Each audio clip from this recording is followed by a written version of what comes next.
Shouldn't be a bumpy ride at all, I hope. Okay, so the topic of today's talk is syncretism, and I'm going to be looking at a particular instance of it. And what I always found intriguing and interesting in studying syncretism is what it can tell us about the underlying structure of meaning, about the meaning components out of which morphological and syntactic representations are built out of. And so just starting from a simple paradigm, like the one in English, where what we seem to see is that English in the pronominal domain and also in the nominal one makes a systematic distinction between the singular and plural, except for in the second person, where we find the pronoun you, both second person singular and plural. And this situation is referred to as syncretism when you have two functions, two different meanings, but a single form.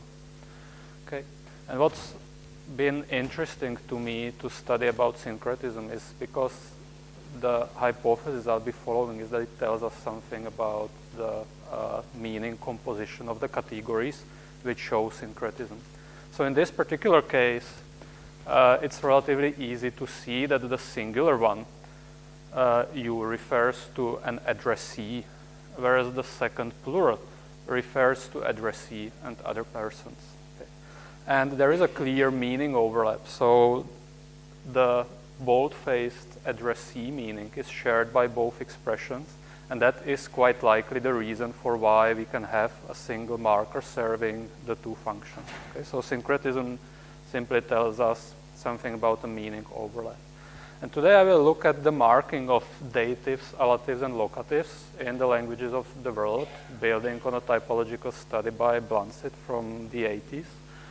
And I'll try to reason from the facts we find to the underlying structure of the categories. That is, the question will be, what are the elements of meaning that enter into the sort of build-up of the meaning of datives, allatives, and locatives, to the effect that we do find the syncretism fact that I'll be talking about shortly. And the second question that I'll address, that I'll be basically forced to address in order to explain the facts, is also a related model of lexical storage. Okay?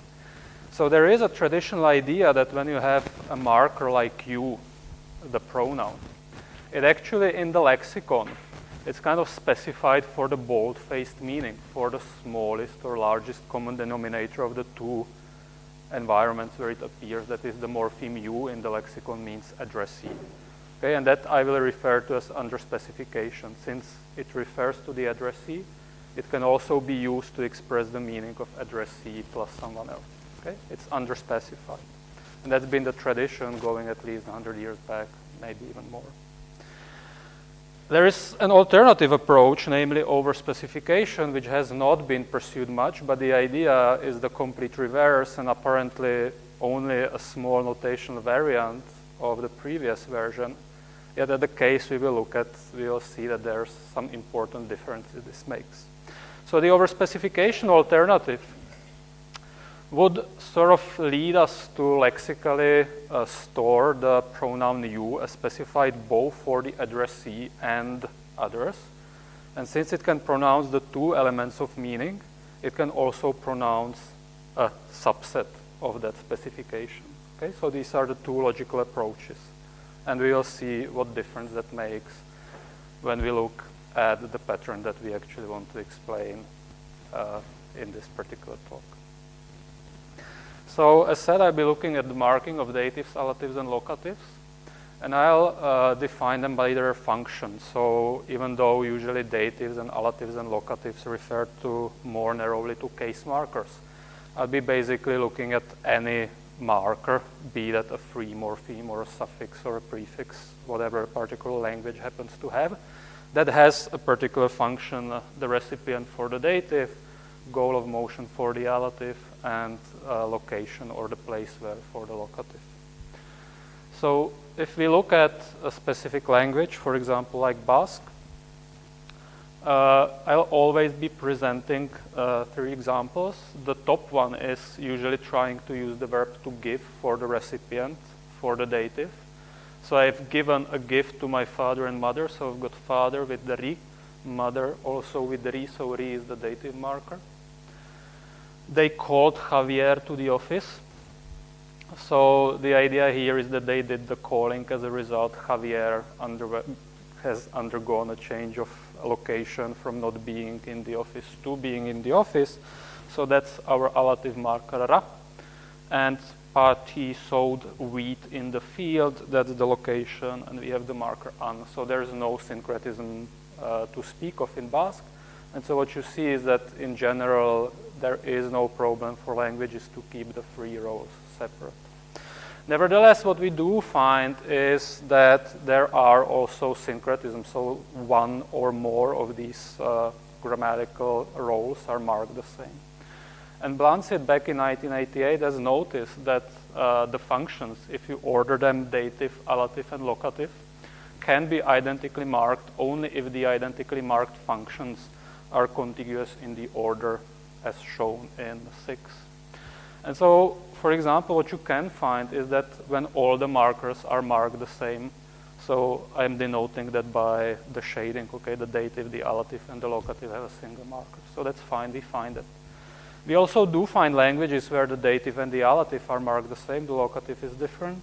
We find languages where the allative and the locative are the same and the dative is different. What we do not find are languages where the dative and the locative are marked the same and the allative is different. Okay, so I'm going to give you some examples. It's an example from Japanese. Again, we have the give verb and the marker on the recipient is ni. The children went to 2 parks. We have the ni marker on park again, marking the allative function. Ginza is in Tokyo. Tokyo is marked by the very same ni. So we see the marker ni appearing in all the 3 functions. This is an example from Pitasami. On the dative one, give 1 to Josh 2. Josh is here. It has a dative marker J. And as in pretty much all the remaining Sami languages, the dative and the allative are marked the same. So also now one drives to Unvika by car. There's a J, the very same J on Unvika. Whereas Salvo Creek is in the valley, we find the locative N on the valley. Okay? So that's a case of a language where the dative is the same as the allative and the locative is different. Sorry, this is a language from an Omotic language, Dime, or at least that's the way I pronounce it. It's spoken in Ethiopia. We see that the locative function, the child is in the house, a dog ran home. We find the very same marker, or we find a different marker for the dative. So we have a case where the allative is the same as the locative and they're different from the dative. What we do not find are languages like Pseudo-English, which would be just like English, having a preposition in for the location, having a marker like to for the direction for the allative, but then the dative marking would sort of fall back on the locative. Okay, so it would be a pattern like this. That is, instead of saying he gave the book to Mary, one would say he gave the book in Mary. Of course, in English, that's not what we find. In real English, we find an AAB pattern where the dative and the allative are the same to the exclusion of the locative. Okay? No. So this is the language sample that Blansitt used for his generalization. And since I started working on the pattern, there's only one counterexample that showed up in one of the Italian dialects investigated by Rita Mancini and Leonardo Savoia. There's a related study by Rice and Kabada who confirmed the finding, and so on the strength of this empirical record, I will simply try to explain not only why we do find certain overlaps, but also why we observe the facts shaped the way they are, and what that tells us about what's the underlying composition of datives, allatives, and locatives. Now, I'll start, but what some people may consider to be the standard approach to syncretism, although the standard here should be really taken with a grain of salt. But what I basically mean is Jakobson's approach to capture case syncretism by decomposing cases into features. So I'll simply run you through Jakobson's proposal, and I'll show you what features he used to kind of explain syncretism in Russian. I will show you how it works, how we get rules to compete, and then I will kind of lead the discussion showing why I think that the system has certain limitation when it comes to capturing generalizations like Blansitt, okay? And after we're done with the Jakobsonian approach, we'll put it to side and explore other alternatives, okay? But the point is first to see how it works and why I don't feel like walking down that road. So Jakobson, he ordered his cases in a table where the nominative, accusative, and genitive were on the first line of the table. Locative, dative, and instrumental were on the second line, and he observed that in Russian, all syncretisms pretty much neatly target contiguous regions within a table like this. And so, for example, an example that you see here is the adjective beautiful, which is in the plural syncretic between nominative and accusative, the genitive and locative, but has a difference between dative and instrumental. So Jakobson pretty much followed the same, or more like pioneered the approach to case syncretism in terms of shared meaning specifications. And so to account for the genitive and locative syncretism, he proposed that there was some kind of a meaning unit related to quantification. And he said that both of these cases, genitive and locative, were plus quantificational, whereas the other cases were minus quantificational. And so if then you went on to say that this marker ich is specified as pronouncing this shared element of meaning of quantification, then you will find it in these two environments and not in the others. Okay? Looking at the other syncretism, he proposed that there is, okay, so we couldn't say, for example, to account for the nominative accusative syncretism, we couldn't say that the marker ie is just minus quantificational. Even though they both occur in minus quantificational environments, that is not enough, okay? Because instrumental and dative are also minus quantificational. So he went on to add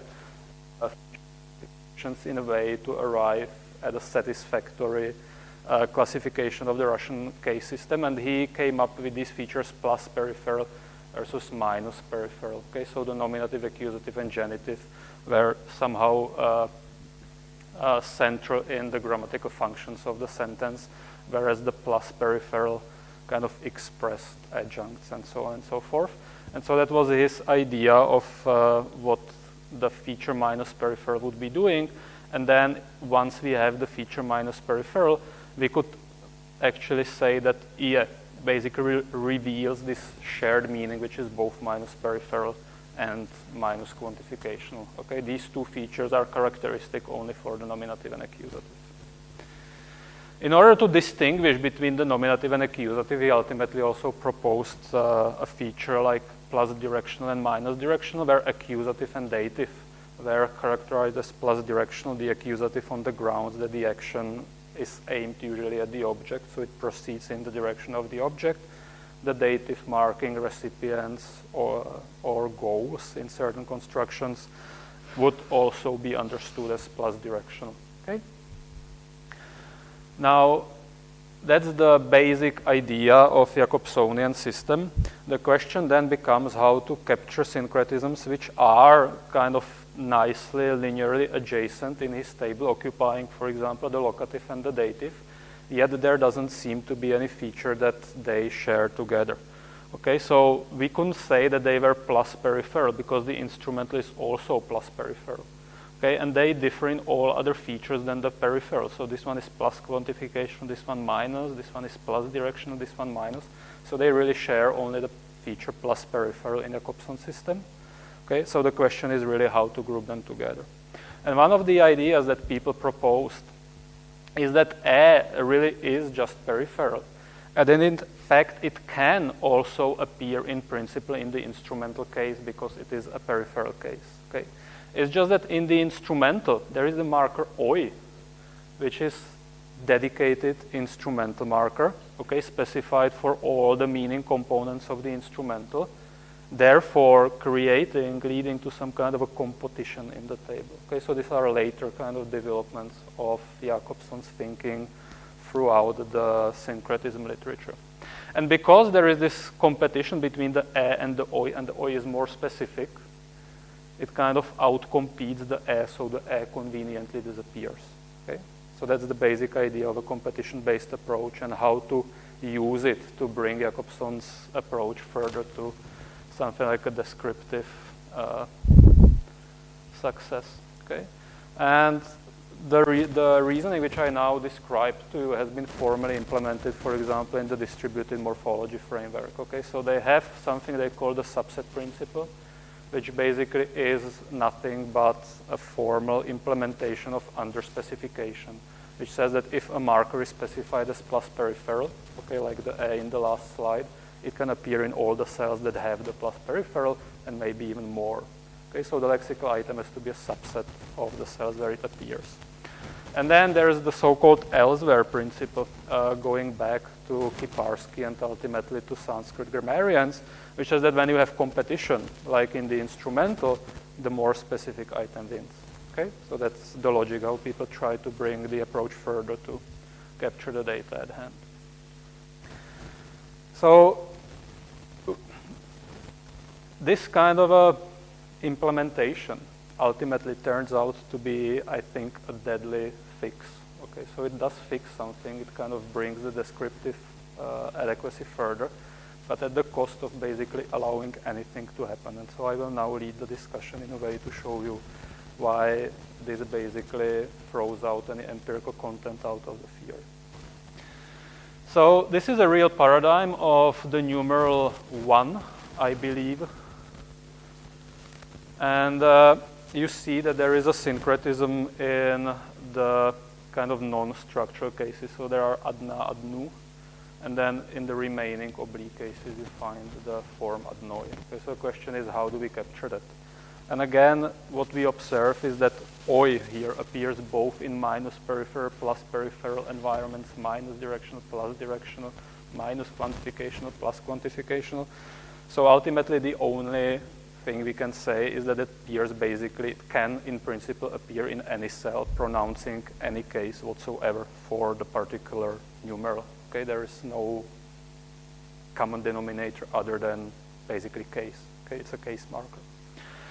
And so in principle, it can appear in all the cases. And then you can sort of, yes, you can further add the nominative marker a, which is minus directional, minus quantification, minus peripheral, only nominative. Okay, so it's in competition in the nominative with oi, appears in the nominative. U plus directional, minus quantification, minus peripheral, appears only in the accusative, and so it wins in competition, and the paradigm is satisfactorily accounted for using the tools we have introduced up to now. But as I told you, this was a deadly fix. So when in 1991, McRae and Juani went on to discuss Russian syncretism, they pointed out that the Jakobson's table was a very interesting object in terms of kind of bringing out certain restrictions on the syncretism, and they actually went even further. They said you can sort of, if you recall the table, okay, this is the nominative, and if you sort of just like straighten it out, the table, what you will get is a linear order of cases, where nominative, accusative, genitive that used to be on the top line, are here. Then the genitive still touches the locative, just like in the Jakobson's table, but then the dative and instrumental, okay, are kind of straightened out. So it's very similar to Jakobson. They are just not folded in the table. They are kind of open like this. And what they observe is that all the syncretisms in Russian can actually be confined to adjacent regions within a paradigm ordered in this particular way.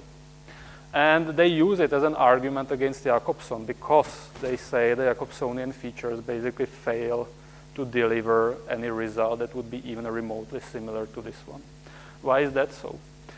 So what I did in 9, I just repeated the lexical entries for the morphemes that I showed you for the actual paradigm 1. Okay? And what I do now is I minimally modify it. So I'll still keep the lexical entry for oi, which just says, okay, you can be inserted in any case. I keep the entry for u, that was only accusative, and this one is also only accusative.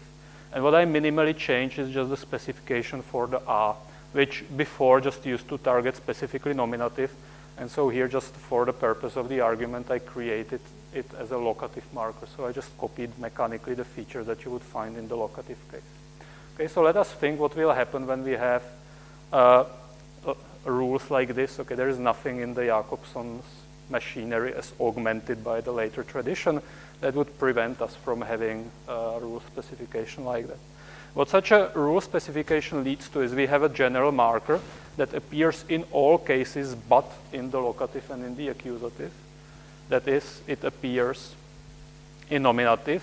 For the accusative we have the U, then it appears in genitive. Does not appear in the locative because there we have the a, then we have the dative, and then the instrumental. Okay, and if you are kind of cunning enough, if you're smart enough, if you try to push it, press it, and bend it around, you basically end up with the idea that if you have any underspecified entry like that, and you have 4 dedicated case markers, each for one particular case, then basically the conclusion is that any syncretism can be generated by this particular system. Okay? There is no natural way of bringing this system to deliver the restriction that McRae and Juani were interested about, or even the system that Jakobson himself was interested in. Okay? And so that was one of the observations that McRae and Juani brought to the literature. And their idea was that basically you kind of should drop a feature-based approach to syncretism altogether, and instead people should start following a geometric approach to case paradigms, where really in the mind of the speaker the paradigm is represented as a particular geometrically arranged object where markers occupy physical spaces in a way that disallows discontinuous storage of markers. Okay? Nevertheless, that's not the only conclusion possible, and in recent years there has been a surge, or in particular corners of the literature, in the interest of kind of linear contiguity patterns, which I'm calling here star ABA patterns, because what star means that there's something disallowed, and what's disallowed is that 2 categories are syncretic and the third one in the middle is different. Okay, so the A means, okay, that's the dative, that's the locative, and the allative in the middle is different. Okay, and there was that's a general kind of a name for capturing linear restrictions on syncretism. Keep rolling it the other way around. Okay, so this is one of the approaches pioneered in a recent book by Jonathan Bobalik. And what he conducted was a typological study on some 300 plus languages, where he observed, building on previous work, that if the comparative degree of an adjective is suppletive, then the superlative degree is also suppletive with respect to the positive. What does that mean? Well, that means that if the positive has a shape A and the comparative is suppletive, has the shape B, okay, of the root, then the superlative is also suppletive with respect to the positive, so that it is not an A. Okay? So everything else should be allowed. So it is allowed that the root is the same for the positive, the comparative, and the superlative. It's also allowed that it's different for the positive and the same for the comparative and superlative. It should also, in principle, be possible that the positive and the comparative are the same and the superlative different. But what is not attested is kind of an ABA type of pattern, okay, where the positive and the superlative have the same root to the exclusion of the comparative. And there are some kind of candidate counterexamples, and we can discuss them in the question period. So if you want to ask something, you can ask me, or you can go to Bobalik's book where he describes this in more detail. What's Bobalik's idea? Well, Bobalik's idea is depicted here. So what he says is that the positive basically corresponds to the basic meaning of the adjective. Okay? That's for him just an A for adjective. If you want to build a comparative, you have to put a comparative meaning to the adjective, which often gets pronounced by a separate marker, like in Czech. So starý, the positive, the root star, is augmented by sh to express the comparative meaning. Okay? In the superlative, Bobalik proposes, the superlative basically means, so it's based on the comparative, which means smarter, and the superlative basically means than everyone else. Okay? So the superlative has more meaning than the comparative, is based on it. And we can see that also in Czech that the comparative is fully contained in the superlative. Okay? How does that explain his ABA generalization? Why is it that this kind of a containment pattern is translated into a particular pattern of syncretism? The reasoning that Bobalik gives is like this. So he's assuming a realizational theory of morphology. That means you have the meaning, you first create the meaning, and then you're trying to pronounce it using lexical entries. The lexical entry for an adjective like good, for example, is going to be, okay, it's an adjective, just like many others. Then you have the suppletive root bet, which is going to be the pronunciation of the very same concept, but in the context of the comparative. Okay, so when the adjective is placed in the context of the comparative, you get bet. How is the adjective going to be pronounced in the superlative? Can it be pronounced good? Bobalik says no, because it's still in the context of the very same comparative. So whenever this comparative component triggers suppletion in the comparative, it will also do the same in the superlative. Okay? Notice that this is a different type of an organization of the meaning components of the morphological categories, whereas in the Jakobsonian world, that was plus minus and everything was peripheral, quantificational, whatever you have, and plus minus. Okay, here, these features, these meaning components are, first of all, privative, and second of all, they are what I would call cumulative. They kind of grow in number as you go. Okay? I will now briefly want to show you how adopting that idea will sort of lead on to deriving the absence of nonlinear syncretism or non-contiguous syncretism in case paradigms.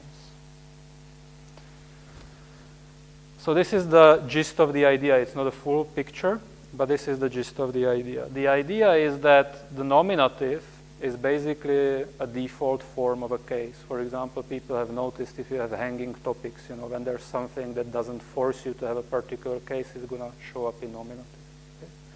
When you have an accusative in the sentence, then people say, also in the functionalist literature, that basically accusative is just the reason for there being an accusative case marker is to distinguish the agent from the patient. So the appearance of the accusative is dependent on there being a hierarchically higher case marked noun. So it's a dependent case. Okay, it's dependent on the presence of something else in the structure.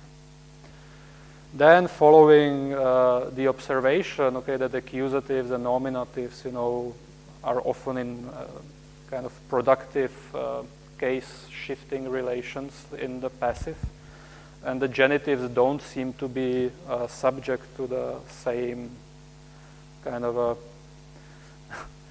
a willingness to change to nominative in sentences.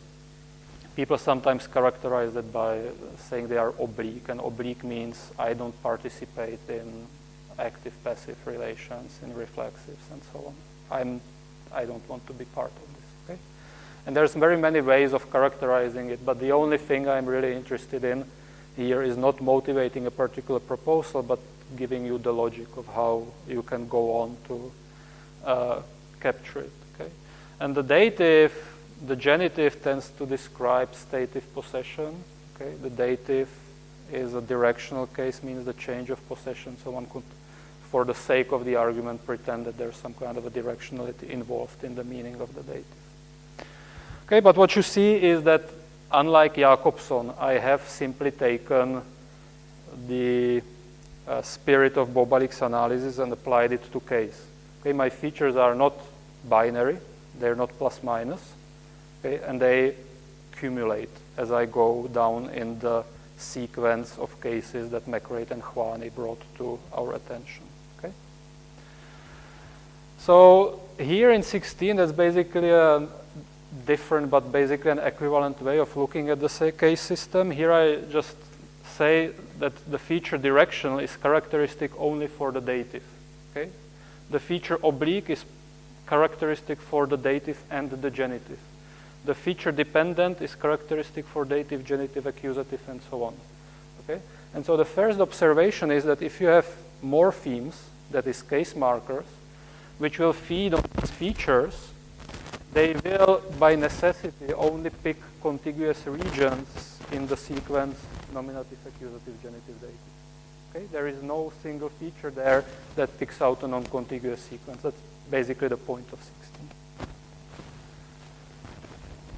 Now, remember how I kind of tried to show that the Jakobson system was not very well fitted to explain a linear restriction on syncretism.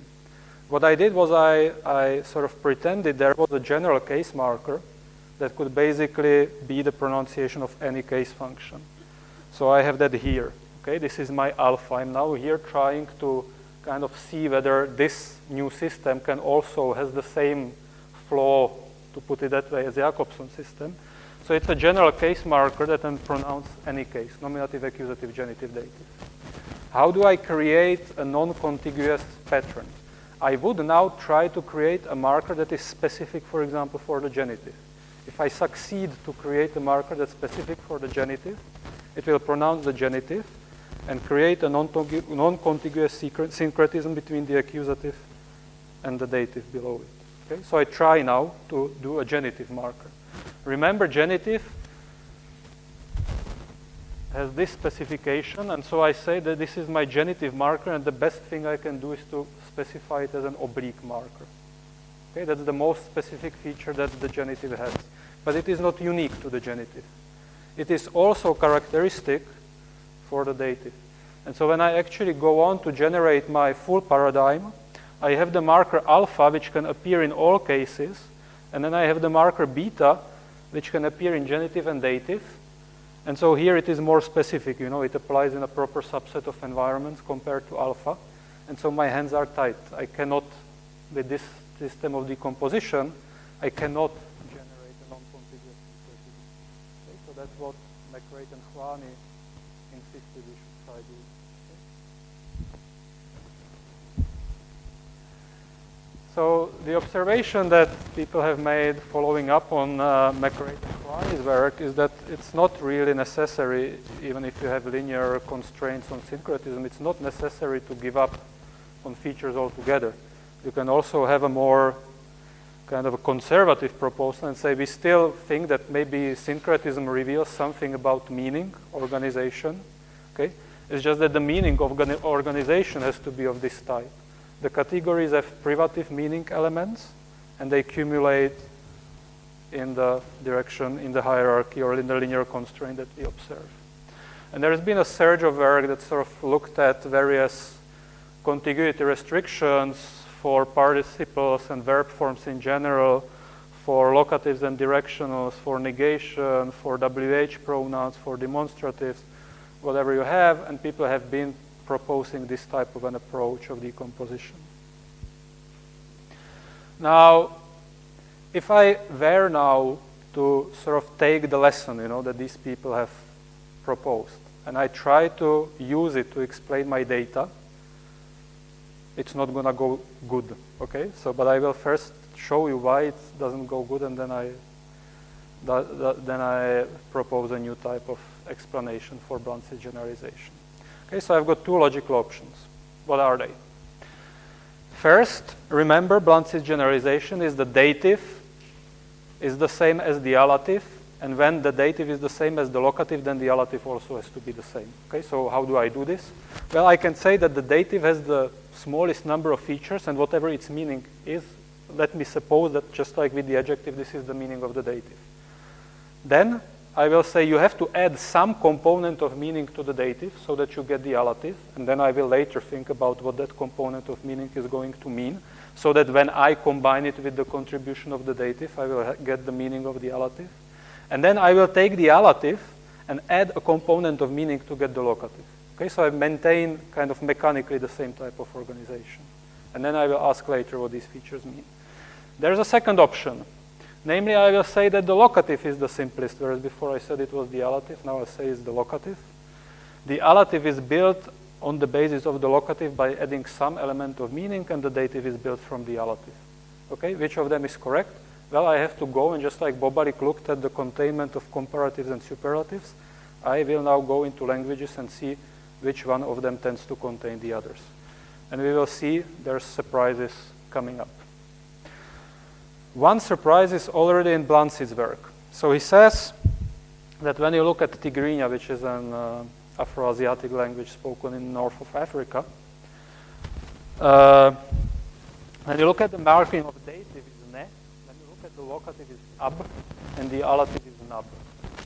He took that to mean that the allative was actually the combination of ne and ab, and it was the most complex of them all morphologically. Okay? But it was the Cinque case that he had, and moreover there's this phonological bump in the way, so he wasn't really sure whether this is the containment pattern. But his idea was, you know, if the markers really have a contiguous distribution in the sequence that he proposed, okay, then the distribution of ab is, it marks the allative, the locative.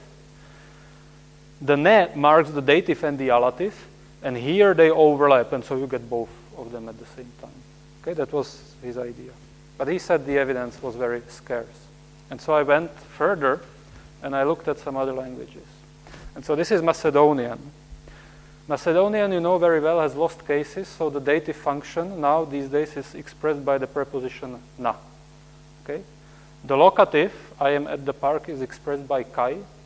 And when you say to someone, I'm going to the park, you combine the dative, followed by the locative, followed by the park. Exactly like in Tigrinya. Okay? The dative comes on top of the locative, comes on top of the park. This is very productive in Macedonian. All the locative prepositions work like this. This is the mirror image pattern. It comes from Varis, which is a language spoken in the Papua New Guinea. Here you have the dative marker. He just gave me a book, so you have this M on a pronoun. Here you see the locative. The locative has two different markers, the ra and ina, depending on whether the location is inanimate house or animate eye. Okay? When it comes to expressing the goal of motion, you start from the locative with the ra, and the dative appears after it. Okay? So first the locative, then the dative. The same when you have an animate location, it takes the animate allomorph and then the dative. Okay? So it's very unlikely that this ram and inam are complex markers, because the ra and ina part, they track the original animacy, non-animacy distinction, and the m, the datives, comes after that. This is Malayalam. That's a Dravidian language spoken southeast India. The dative is expressed by ka, the locative by il, and just like in Varis, the allative is formed by stacking the dative on top of an augmented version of the locative. Okay? There are some reasons to think that this il and this il are the same. The e is a separate marker, which we can talk about more in the discussion period, but I won't go into this. This is a Caucasian language, Czech, as famously described by Bernard Comrie and Maria Polinsky in the 1998 paper. And what they point out is that Czech, just like Caucasian languages in general, has a big set of so-called orientation markers. These are suffixes expressing location. So when you take a noun, and you put the a suffix, that means in. When you put this lambda, that means among. But when you want to express a motion to that direction, what you do is you take the very same orientation marker and you put an r in a position following. Okay? And they are very clear about that this r, there are reasons to think that that's actually the dative marker. Okay? So in Czech, in Varis, in Malayalam, it's the same pattern over and over again. Here, this is again a Papuan language, Yatmul, and here the pattern is slightly different. Again, what we see is that the allative is composed of the locative and the dative, but they are in the different order. Whereas before we always had the locative closer to the noun. Okay, we started from the locative, and then we added the dative kind of in a more peripheral position. Here we have the dative closer to the noun and the locative. Okay, but what does that mean? It means that the allative, no matter which language you look at, and there's quite a few of them, tends to be composed of the dative and the locative. And we found various orders. We found the order dative, locative, noun in Tigrinya and Macedonian. We found the mirror image order with the locative closer to the noun in Malayalam, Varis, and Czech. And we found different order in the Yatmur, but what they all share is that the allative is composed of the dative and the locative. Okay? And that, because the Blansitt generalization is dative, allative, locative, and the allative is in the middle, it cannot be that I am growing my features, as I go left to right or right to left. The allative, which is in the middle, apparently is the most complex morphologically. So how do I do this? How can we model the meaning? How can we model the restrictions? How can we model the composition of the morpheme? Okay, what's the story? The story is going to be very simple. I'm simply going to really start from the table that we've already seen from Tigrinya. And we have had the marker ab for the allative and locative. And I will simply add to Blansitt's description that ab expresses the meaning a, whatever that meaning happens to be. And that I have a marker ne, which expresses a meaning b, whatever that meaning happens to be, and the allative has both of the meanings. So I will propose that the dative is characterized by some abstract meaning b, the locative by a, and the allative by ab. What is ab? When you look into the literature on locatives, and here I think the consensus is kind of relatively broad across various range of approaches, the idea is that when you have a locative, you start from the noun like a table, okay, and you create a location based on where the table is. It's either in the interior of the table, under, above, or something. But that's what you do. You take the noun, and you create a location based on the noun. Okay? What's the meaning of the allative? The meaning of the allative is that you take the locative, that's the location in the table or under the table or above the table, and you construe a trajectory that starts somewhere and leads to that location. Okay, so compositionally, when people want to describe motion in space, they always start from location, like here, like in the table, and you construe a trajectory that starts from outside that location and leads to that location. Okay, people also do that from the sources. If you have a location in the table and you have a source expression, you start at that location and you go out. Okay, so this is very, very traditional. And now the only new thing really here is that, as I proposed, I will take it that the meaning that creates the allative on the basis of the locative, the path, the trajectory, is really the same thing as the dative. That's what the languages seem to tell us case after case after case. And so what is the meaning of this going to be? So I told you that the meaning of this dative is that it creates a trajectory leading to this location. Okay? So here I take the same meaning as a trajectory. Something is following that trajectory, but it's leading to an individual. Okay? And that's pretty much very close to what people say the meaning of recipient is. You have a book and it's undergoing a change of possession. It's following a trajectory from someone else and ends with a different individual. Okay? And so the idea is that the composition of the meaning that we see in various languages reflects this type of organization of the meaning. Okay? The locative simply turns a noun into a location, and the allative adds a trajectory that leads to that location. And the dative simply denotes a trajectory that ends with an individual, ending up in the possession between the individual and whatever undergoes that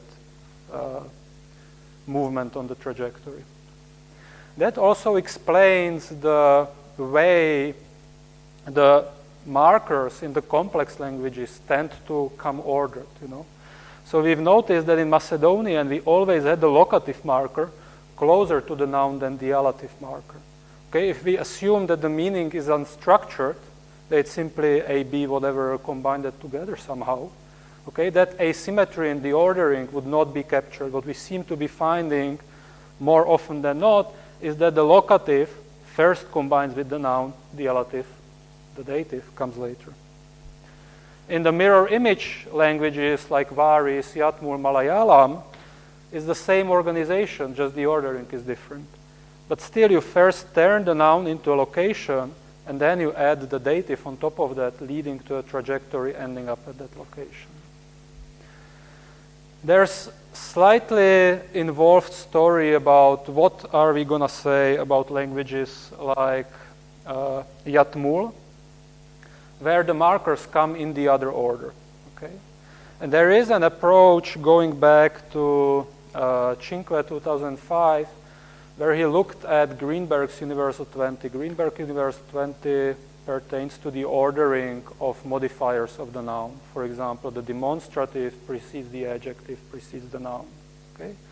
So when you have the order demonstrative, adjective, noun, it's always that the demonstrative precedes the adjective, precedes the noun, and never the adjective precedes the demonstrative, precedes the noun. Okay? Before the noun, you only have one order, and it's the one which is kind of nicely scopal, reflects the ordering of the operations. But when you look at cross languages and you look into the post-nominal position, there's weird things happening. You get counter-scopal orders. What you want semantically is that the locative applies first and the directional after, okay? But the ordering is different. And the way he proposed to account for it is that you have to move the noun sort of to a slightly different position so that interpretation-wise this is scopal, but in the surface the location of the noun is not. And there's a whole literature on how you want to do it and why you want to do it. But I'll simply assume that this is somewhere close to correct. Okay? That the meaning structure is always the same, it's just that the noun has the tendency to run away.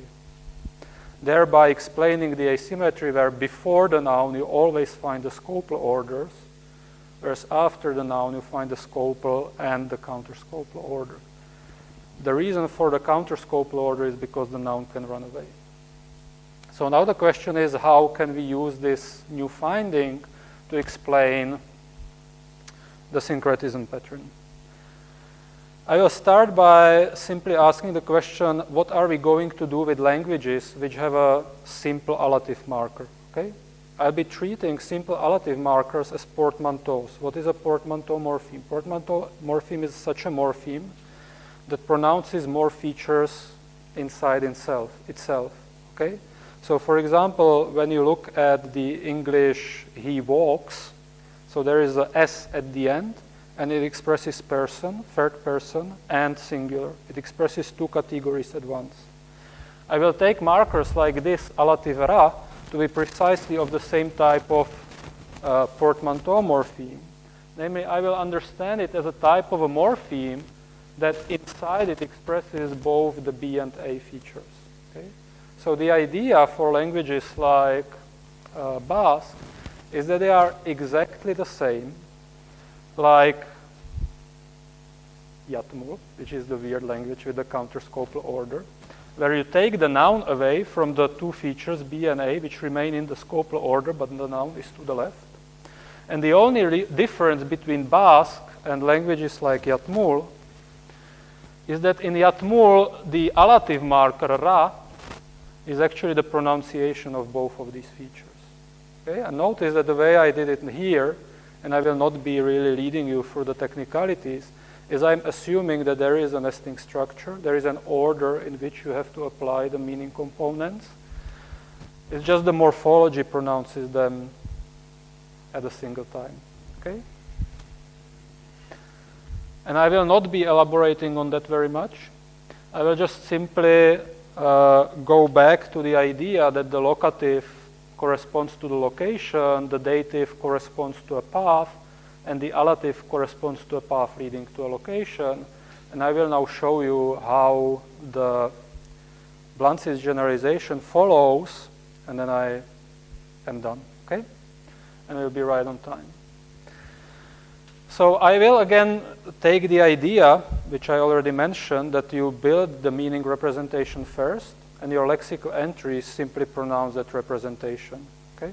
So there is a meaning representation corresponding to these features. A for the locative, that's the location. B for the dative, that's the path. And this is the path to a location, that's the allative. And so if you have a language which has a lexical entry for each of these markers, you will end up with a language where every function has its own marker. And so as I told you, I'll be using the overspecification approach. So when I have a dative marker specified as B, it will appear in all the cells it contains. So it only contains B, so it can only pronounce this cell. Okay, so I mark it by this dark shading. This is where it applies. If I have the locative marker that pronounces the meaning component A, it can appear only in the locative. Okay, it does not contain the allative. Because it does not contain B, it cannot apply in the dative and the allative. Always the other way around. And the allative marker will be specified for both of the meaning components. And remember, because I have an overspecification approach, I allow a lexical item like the allative to pronounce any case or any meaning that's contained inside it. So because it contains B, it can pronounce the dative, it can pronounce the allative because it contains AB, it can pronounce the locative because it contains A. Okay, so I just mark the applicability by this gray shading.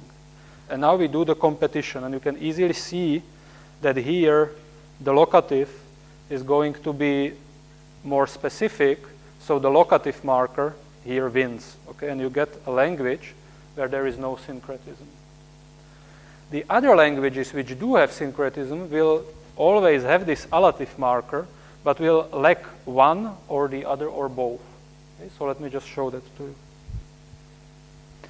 So this is Japanese. Japanese, I've shown you, has just a single marker for all of them. Okay?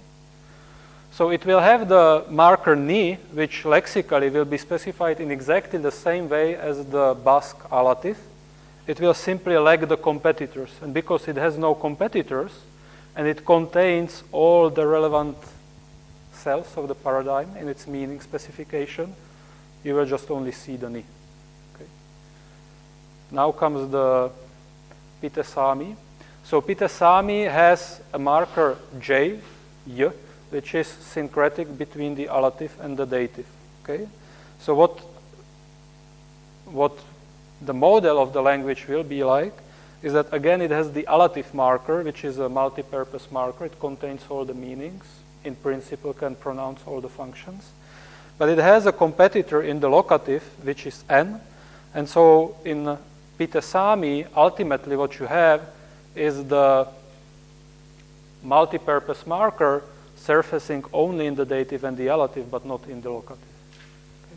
So that's the result. Now this is the Cushitic language, Daim. It has a marker O, which has the allative function and the locative function. Because it has the allative function, I'm proposing it can pronounce both of the meaning elements. So because it's specified for both of them, it can appear anywhere. And it has a dedicated competitor for the dative, the marker in. And as a result of the competition here, this one is going to be more specific, but otherwise the so-called elsewhere marker will surface, and you get the following pattern of syncretism. And the last thing I'll show you before I call it a day is that you cannot generate with this type of meaning organization. It's impossible to generate the violating pattern where the dative and the locative would be the same to the exclusion of the allative. Okay, how would I generate that pattern? Okay, I would again be this kind of a vicious guy who tries to make it difficult.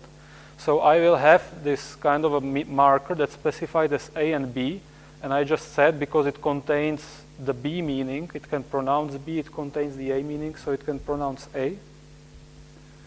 And then I will create a competing marker, B, that's going to be specified as the allative only. And the result of this competition, the way I set it up, is here this guy is more specific, so it's going to be here, and the A in the remaining cells. Okay, that's how I'm trying to set it up. So what is going to be the meaning specification for B? Remember, it can pronounce the allative, so it has to contain all the meaning components of the allative, so that it is a superset of it. So the only specification that I can come up with, okay, so this is what I just told you, the only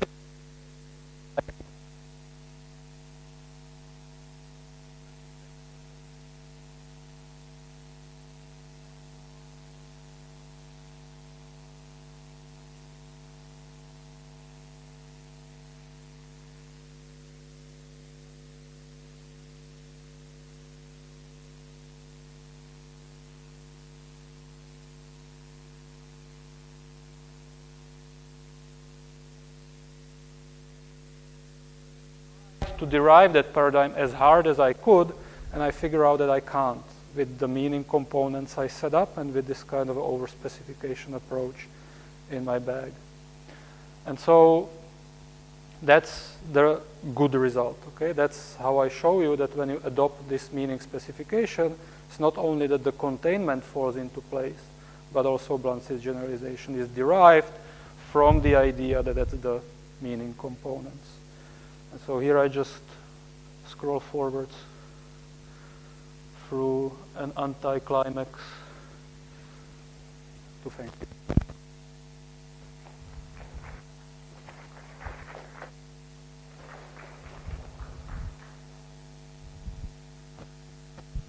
Thank you very much for your talk.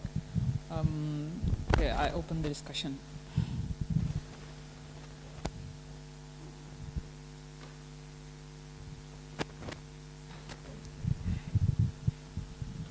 So I think that you presented very nice ways how to describe syncretism, morphological syncretism, fitting for all or for general in linguistics. So I have one question. What has happened with instrumental? The first question. And the second is you choose Jakobson's representation of the syncretism using the binary opposition. And why did you know the another representation given by Jakobson in the form of the cube? Yeah? Yes, but how did you? I suppose, or I guess, that you chose this representation because this cube representation fits only for Russian cases. Is it true or not? So I will start with the Jakobson answer, and then I go to the instrumental. Okay, that is two little questions. So I am not a Jakobson expert, so I don't want to make any strong claims here. But to the extent that I did go back to these papers and I tried to read them, I actually think that his kind of geometric approach or the cube approach and the feature-based one, I think that they're basically equivalent. That is, one can be translated into the other. Right, they are right? equivalent. It's just that I think that in the end, I think that one way of how to read what I presented here, which is actually not exactly my work, but I mean, people have been pointing that out before me, like McRae and Juan in particular, is that the cube approach, basically on their worldview, should be reified. That should be the model of the lexical storage, is the cube. And the lexical items basically occupy edges of the cube, right? So their conclusion was that the feature representation, forget about them, that was a step in the wrong direction. They are not equivalent. They are something very different. The spatial one is correct, and the feature-based one is incorrect. So that's one thing. The second thing is, how does Jakobson approach compare to other languages? So that's a very controversial thing. And there's been a lot of work on it, and it's kind of back and forth.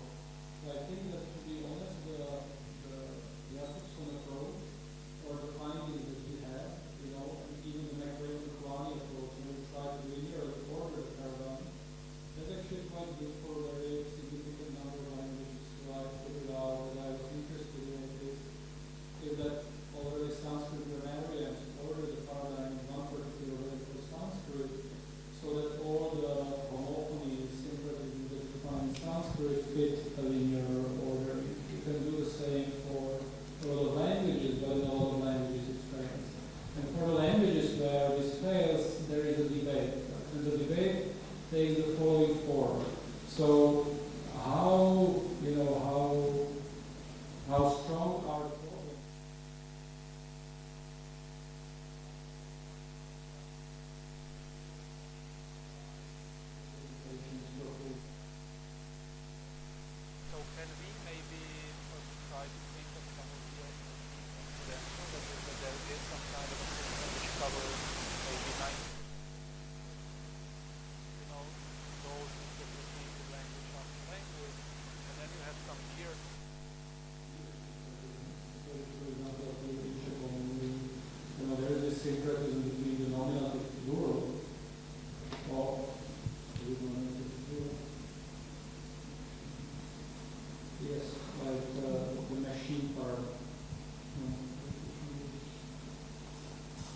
Like the classical language has this Y in the nominative plural, like allatives, and then in the accusative plural and in the instrumental plural.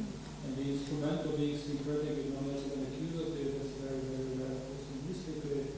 And so the question is, how seriously shall we take these kind of examples? So there has been a debate, and I don't think it's been, decided which way. On the instrumental, so I just basically put it away for reasons of being short, or like brevity, just to explain the logic.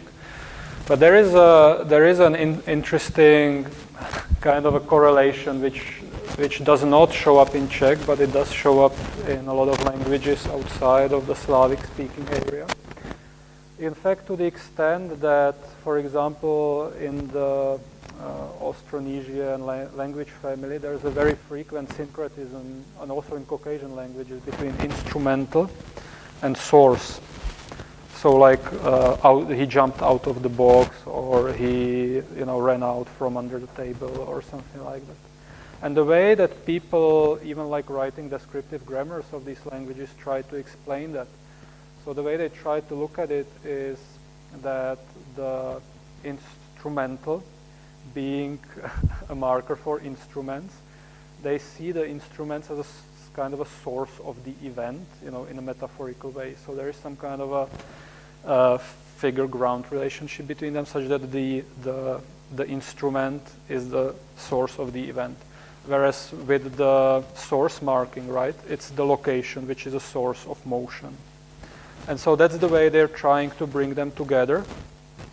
And it's actually, I think, an interesting idea to follow, because also, we know in Latin the ablative used to be the same as the instrumental, right? Or the instrument was the same as the ablative in Latin. So also in Indo-European we find vestiges of it.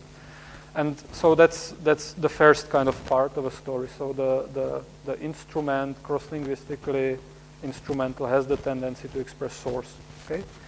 So how does that now relate to the dative? Well, the dative denotes the direction somewhere, okay, and the instrumental kind of the opposite one.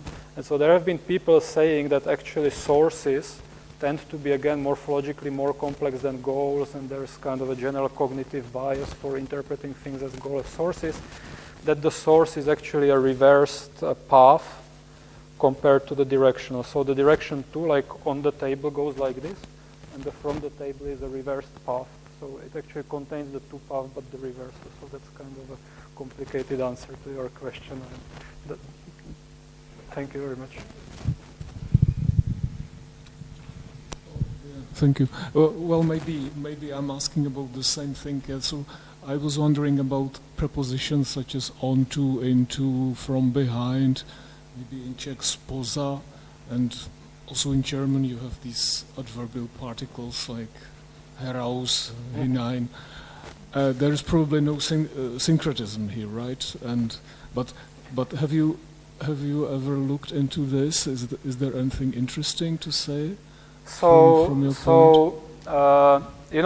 I will start by again saying I did try to look at it.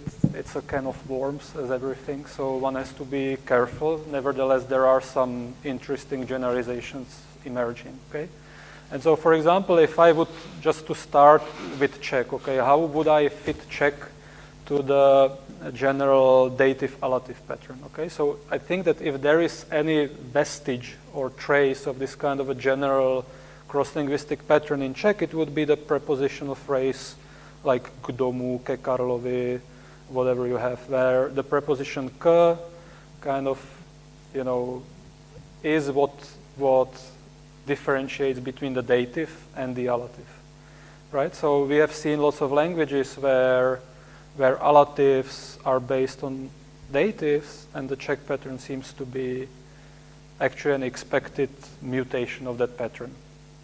Okay, so that's the first thing. So I would tend to take this seriously. Okay, now given or assuming that I would have something like I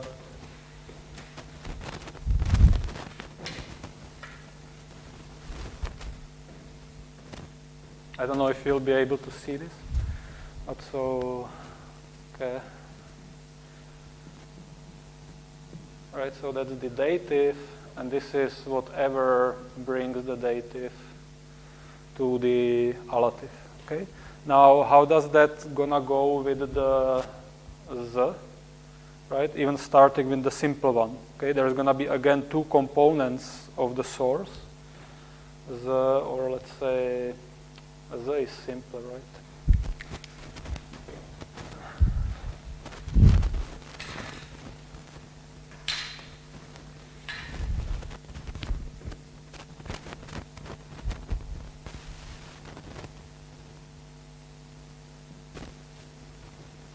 So we have the genitive here, and we have the from here. And already here, it's kind of very tricky, you know, because it already, here at least, I have some kind of a basis. I'm thinking, okay, so this is the dative, and that's the part, okay? But here it looks like I have a genitive, and I'm not exactly sure what the genitive corresponds to. Okay, here I have a the, which on its own seems to express something like from, in. And so I am not very sure how to do this, really. Nevertheless, there is a correlation between the genitive and the source. And it sometimes shows up in languages in a clearer form than in Czech. In Czech, I really don't know which end to start pulling it from and start decomposing. And I think one of the clearest cases is in classical Greek, where you have some prepositions like para, which means at.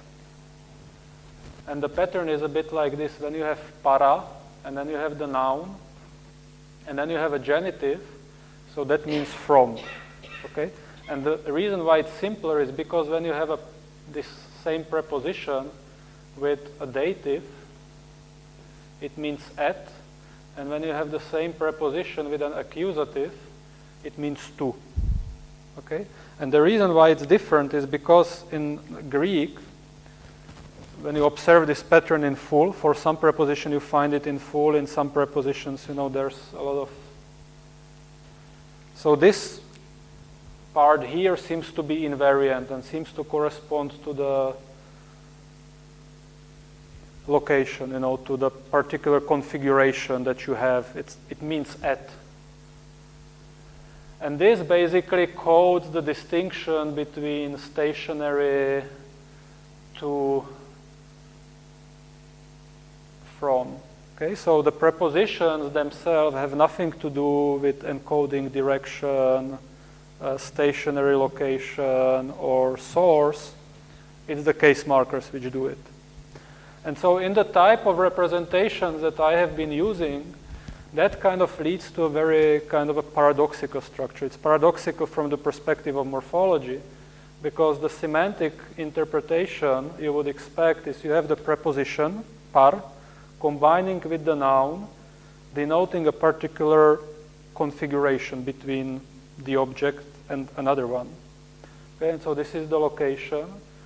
And the case marker, the difference between the, let's say, accusative and the genitive, codes the path, the type of path that is traversed with respect to that location. Okay, so this is the old observation by the Indo-Europeanists that the case markers correspond to, you know, notions like stationary, at place, at rest, movement to, movement from. And the preposition takes no part in that. You know, it just gives you the particular configuration. But it's of course paradoxical from the sense that here the preposition and the noun form a tighter semantic unit than the noun and the case marker. So it's very difficult. You know, it's very difficult to touch it. But this contrast is real. So there are people like Jost Zwart.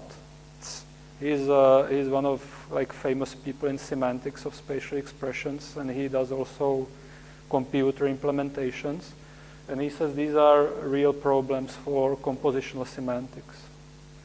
You know, because he says my compositional semantics must work like this. I cannot do it in any other way. Yet this is a problem for morphology. So it's very difficult. But thank you for the. But yes, this idea that the genitive, you know, corresponds to source, That's very frequent across languages. Sinhala has it. Lots of languages have it beyond Indo-European. So already Greek is complicated and Czech is complicated double, because all of a sudden, where Greek had invariant par, you have the z, which also codes the source, right? The z is always source. And so it looks like the source is coded twice, and it gets very easily unmanageable to me. But thank you for asking. It's an interesting question. I don't know whether I answered half of it, but... I actually asked about something slightly different, but this was even more interesting. Thanks.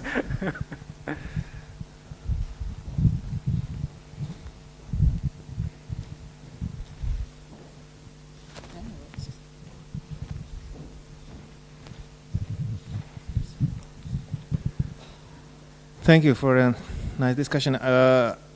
Maybe I could offer a crazy hypothesis for the genitive issue, because actually in Czech you don't only have z něčeho, you also have do něčeho, which is quite the opposite direction semantically.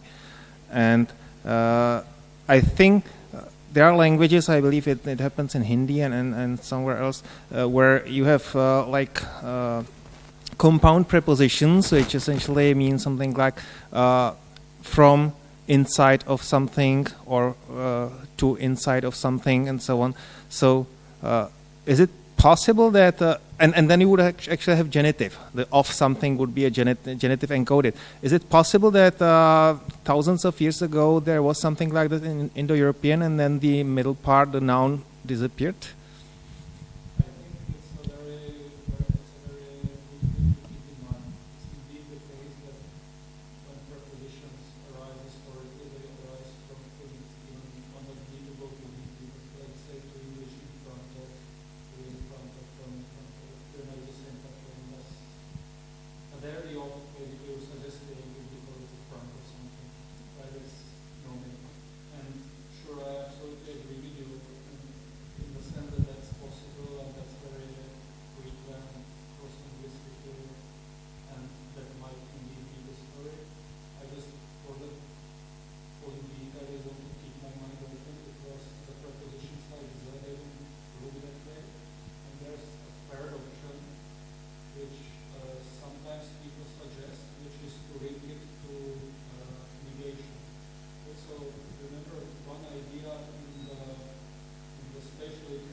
Thanks.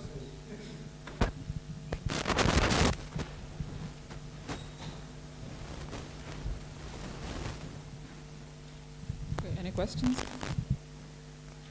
Okay, so once again, thank you for the discussion part, which was very rich as well. So thank you once more. Thank you very much. Thank you.